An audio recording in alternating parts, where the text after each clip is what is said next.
Good afternoon, everybody. What is going on? I am jeffgrantMEDIA. In today's real user review, we're going to take a look at the Gregory Nano 24. Right up top, as always, I have absolutely no affiliation with Gregory in any way, shape, or form. I bought this bag with my own money. All of the opinions in this video are mine and mine alone. I did not share this content with Gregory private publication. If they want to see this video, they will see it when you do. So, the Nano 24. This is the newest version of the Nano that came out. It's been out now several months. I have been testing this for a while now, a couple different settings, more so than I normally would test a bag. We're gonna get into all of that, but we're gonna start, as always, with the specs of this bag. The Gregory Nano 24 comes in at $89.95 USD. It is available in blaze green, as seen here, obsidian black, techno black, and icon teal. The bag features a front stretch pocket, two side water bottle pockets, one front quick access pocket, the main body of the bag that also has an interior mesh zipper pocket, a rear hydration compartment, a die cut back panel, and a loop and attachment point for an ice axe or trekking poles. Now, you may have seen the main reason I bought the Gregory Nano 24. That was to use as my Disney dad bag, and it worked great for that. If you saw that video, there's a dedicated video to that. We will touch on it here, but right up here, if you want to check out the dedicated Disney dad bag version of this bag, go ahead and click that little card that's going to pop up there, and you can check that out. I also use this for air travel both to and from Florida. So this is the first time I'm doing an air travel review because this is the first time I've been on, it was the first time I've been on an airplane in 6 years, I think, something like that. 2017 might have been the last time I flew anywhere. I use this kind of like, I'm gonna call this my in the city around town because I use this in downtown Disney. So when we were walking around in like the Disney marketplace, downtown Disney, I don't remember what they actually call it anymore. They change the name of it every few years and reface it and call it something different. But downtown Disney, Disney marketplace, whatever you want to call it, same exact thing. The place where the Rainforest Cafe is down in Orlando. And then I also use this, as it was intended, as a day pack for hiking. So I have used this, I feel, pretty extensively, and I have a pretty good grasp on the bag, what it can do, what it can't do, and we're gonna get into all of that. So we're gonna start with the negatives. And the very first negative is going to be this attachment point for the ice axe or trekking poles. Now, it's right here, right along the zipper line. Now, I do have some stuff in here just to fill the bag out, so it might not get caught, but the zipper would get caught here. Like, it's kind of pinching. You can see there's a bit of a pinch point here, both unzipping and then rezipping. It would also get caught. Now, this does only happen when the bag is really loaded and really packed out. So in Disney, it happened to me all the time because I was carrying a lot of stuff. But even as a day pack, when I used it, it was colder, so I had more layers. So at the end of the day, when we were getting hot and I was putting the layers in here, then the bag was packed out a little bit more than when we started the day. But right here, along the zipper line, there is a piece of plastic in there, but there's this thicker point, and there's some more piping here. It just makes this whole point a little bit stiffer. So it kind of just bulges a little bit along the track and it gets the zipper stuck. Now, it's not a big deal because you can do like I've been doing and just orientate the zippers on the other side of the bag. And now, instead of being a stick point, it almost becomes a stop point right there. So you can still pretty much get a full access to the bag. It does stop it from unzipping all the way. I mean, you can get it past that point and get full, complete access. But when I was in Disney, it would just kind of stop there, and that would just be my stopping point. I can still fully access the bag. Now, the only reason I call this a main negative is because personally, I like to keep my zippers on the right-hand side of the bag. So I usually access my bag this way, but that was becoming, it was getting stuck here, so it was just getting stuck all the time. So I couldn't unzip or zip the bag, so I had to just push the zippers to the other side, and then it became a non-issue. It was just kind of weird because I kept trying to go to this side of the bag to unzip it. So my solution to that would be just take this this attachment point and maybe slide it just a little bit further on the side of the bag so you don't have that pinch point right along the zipper. It's mostly the piping that's on the backing of it. It just kind of makes it stiff and it bulges just enough that it makes the zipper stick when you have the bag overstuffed. So like right now, if I push and kind of knock it down. And don't worry, there's just some shirts and a jacket in there to stuff the bag up. There's nothing in here that's breakable. And then I go to unzip it. It's gonna unzip just fine because there's nothing here bulging that area of the pocket. So right now I can use the bag the way I normally would and put the zippers on the side of the bag that I normally put them on. But when I was in Disney, I definitely had way more inside this bag than I probably should have had inside this bag, because it was just stuff I was then carrying all day long. But it did kind of get in the way, and I had to orientate the zippers on the other side.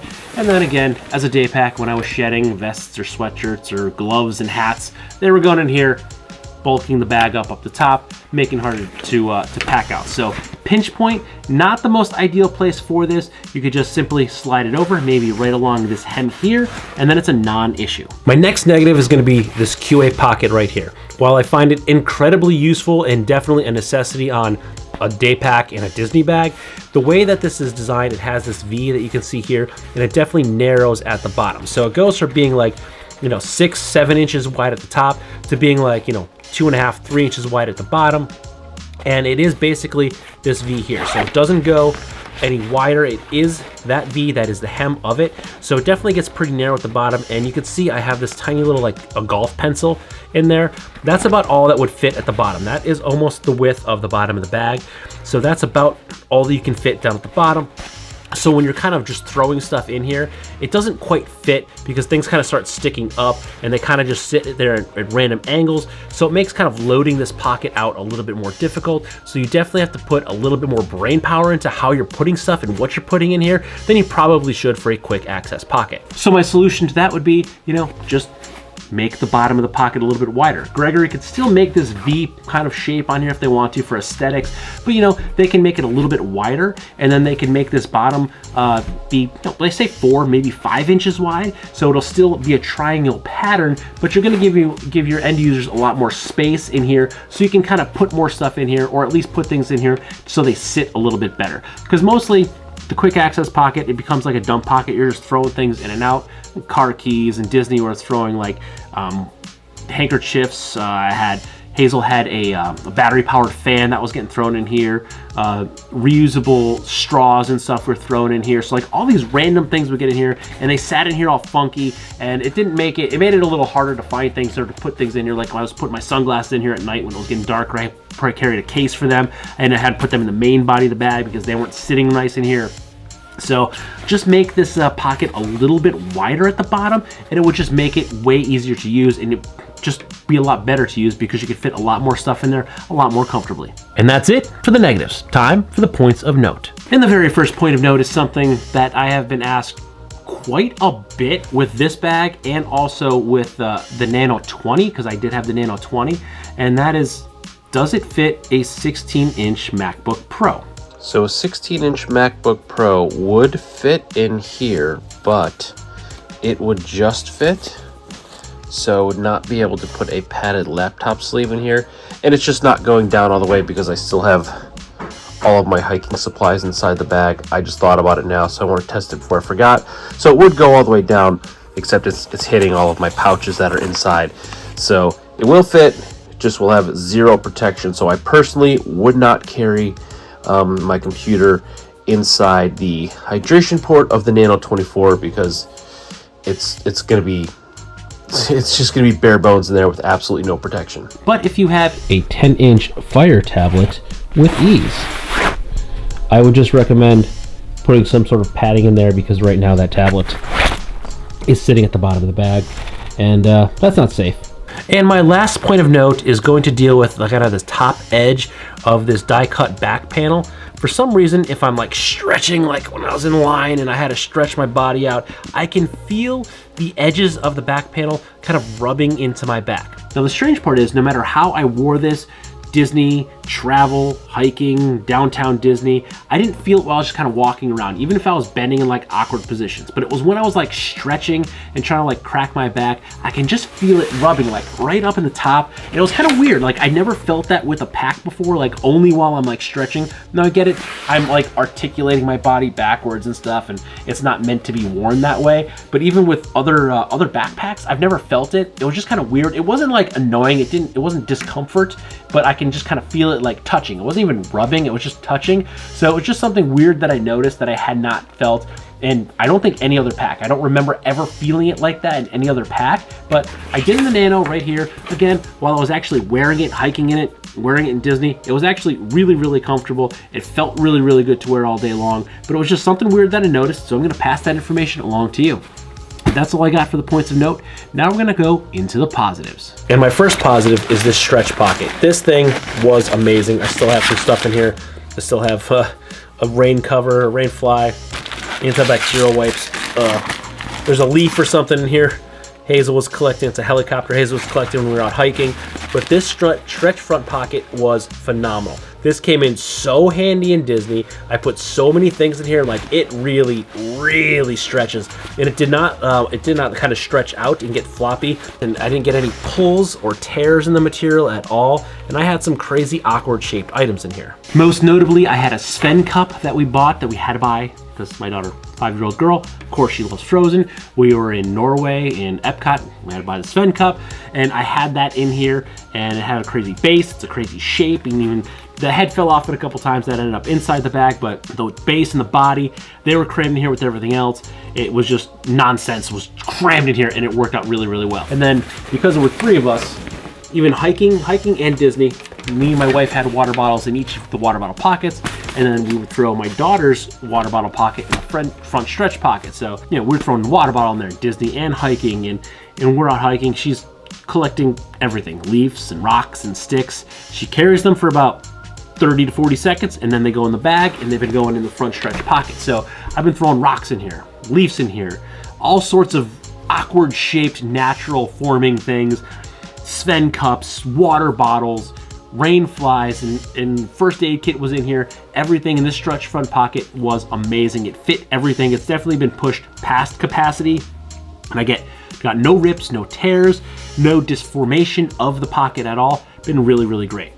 Now, also, while we're talking about stretchiness, I do like these These are a different material, which is kind of weird. This is more of a mesh material. It is stretchy as opposed to the material that is the front stretch pocket. I do wish the side water bottle pockets were the same material as the front stretch pocket, but these worked really, really well. I was able to fit a variety of different water bottles in here. I usually use like my Camelback chute, and I think I brought up my Queen Canteen water bottle, and then my daughter has Disney Princess water bottle. So I was able to fit a variety of different water bottles. So it fit like a variety of things. So a lot of different stuff fit inside the stretch side pockets as well. And they also don't have any tears or rips, and they are a wider mesh as opposed to the front stretch pocket.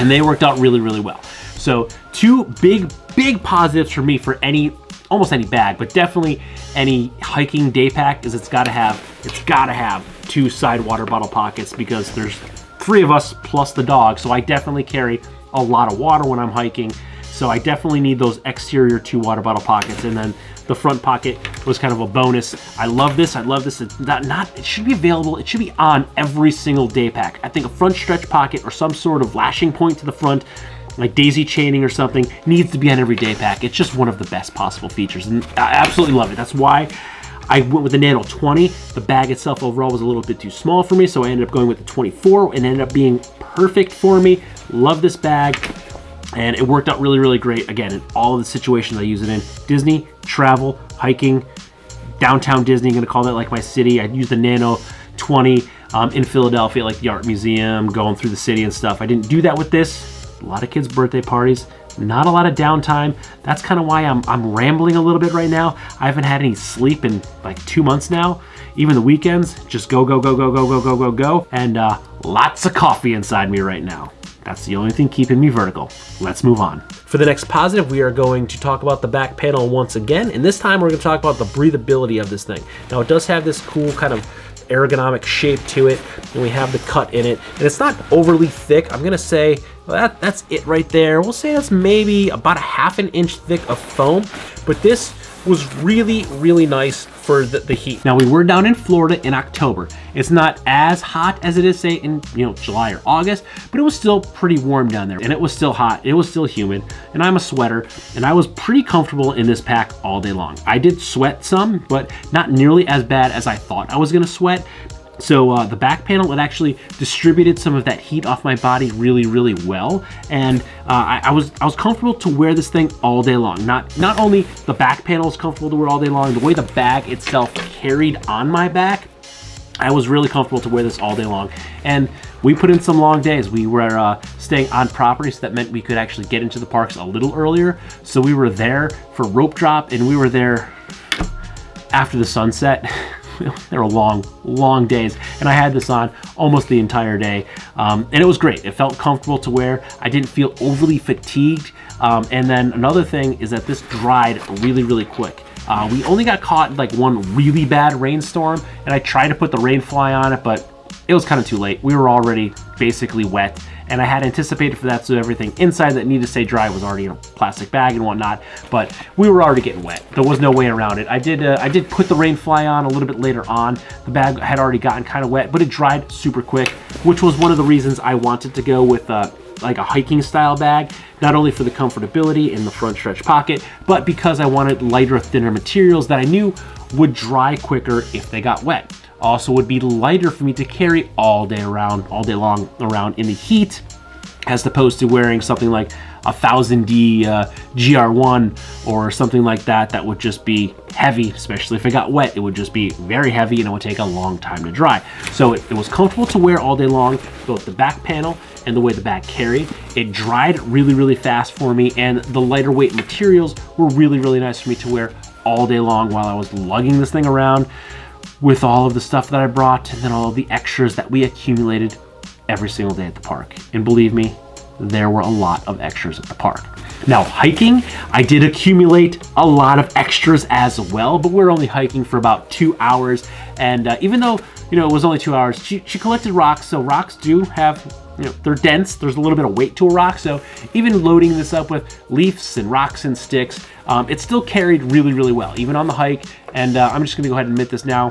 We took a wrong turn, we got lost, and we ended up hiking down some muddy quad trails instead of being on the trail we wanted to be on. So we did still get to go for our walk in the woods. It was just not necessarily the direction we wanted to go. We did not get to see the viewpoint, and it carried really, really well. And there was lots of big mud pits, so we were kind of bushwhacking a little bit, and even bushwhacking, ducking underneath some limbs and some branches, it carried well, and it felt good. It was slim enough on my back that I was able to get underneath some of the low-lying branches and stuff that when we were bushwhacking, but it also was big enough that it was still able to carry all the necessities for a late fall hike for 3 human beings and a dog. Next, we're going to talk about this half zip design here. So it allows me to open and access the bag fully, while still having a bit of a shelf here, if you will, that will hold everything. So I was able to actually organize this bag really, really well, whether it be for a hike or for Disney. I was able to kind of position everything stacked in here nicely, and as long as you're not spending 10 to 12 hours at Disney where everything's just gonna become a wreck and a mess anyway, it stayed very well organized inside the bag. So I have full access for this like half zip, but I still was able to have a lot of organization. So it had like, I felt like it had almost just as good of an access as like a full clamshell bag, because I did kind of like bows out just a little bit here, so I was able to fully access and see, but still having the shelf that I could kind of layer everything in here and lay it all out. And when we went for our day hikes and when we were in downtown Disney out in the city, I wasn't accessing it as much, so I can easily get what I needed. Everything stayed organized really, really well inside the bag. So what do I think? Final summation of the Gregory Nano 24. I think this is a stellar pack. I was blown away at how well this thing functioned for me at Disney. I mean, I put things inside this bag that this bag was never meant or intended to carry, and it did all of that, and it did it all well, and it kept on ticking, and it still looks, I mean, this thing still looks brand new, and I beat the ever-loving hell out of this bag. It's been in the woods, it's been on rides, on the floor of rides, it's been on the ground while I've been waiting in line for rides. It's been in an airplane. It's been in the trunk of my car. It's been on the passenger seat of my car. It's been on the floor of an airplane and the overhead bin of an airplane. It's been kicked around by a 5-year-old. It's been rummaged through by a 5-year-old, both at Disney Park, Disney World, and both in the woods. This thing has definitely been put through its paces, and it handled everything great. The 20, the Nano 20, I found to be a tiny bit too small. I mean, as a day pack, I'm carrying for 3 people and a dog, so I'm carrying quite a bit of stuff, which is why I generally use like a 28, 30 liter day pack, which is kind of large for a day pack. So if you're just a single person carrying for yourself, 20 liters might be perfectly fine for you. But if you're carrying for, you know, yourself and some family members, the 24 is, I'm finding to be a very, very sweet spot for me. I was still able to carry everything I carried in my Beast 28 inside the 24, but I also had the stretch front pocket, so I was able to access a few more things a little quicker than I could in the Beast 24, and my daughter was able to throw more stuff in here than she normally would because she could just put it in the pocket. She'd, Daddy, bend over, and it went right in the back of the stretch pocket. So, I mean, maybe it's not such a great idea after all, because your kid can just throw all sorts of junk in there that you then have to carry, but as a feature, I absolutely love the front stretch pocket. So overall, I love this bag. I was blown away at how well it worked and operated and held up for me. So I would definitely recommend the Gregory Nano 24. And again, I have absolutely no affiliation with Gregory. I paid for this pack with my own money. I paid just under $90 for it. I bought it, I didn't buy it from Gregory. I bought this from Moose Jaw. I had some Moose Jaw rewards points. It basically knocked off the sales tax and a few nickels off. I think I paid like $86 for the bag. So I paid almost full price for the bag. Sales tax got knocked off and a few nickels off the top of the bag. So I paid almost full price for this thing. And yeah, I would recommend this. If you were looking at it, I'd say grab one. Very, very satisfied with this bag. Very happy with how it handled, how it operated, how comfortable it was to wear and to use. So this was a stellar bag. Very stoked on it. Definitely say if you're thinking about it, grab one. So if you like this video or any of my other videos, or if you'd like, comment, share, and subscribe, smash that big red button and ring that bell right next to it so you get notifications the next time I post a brand new video. Good night.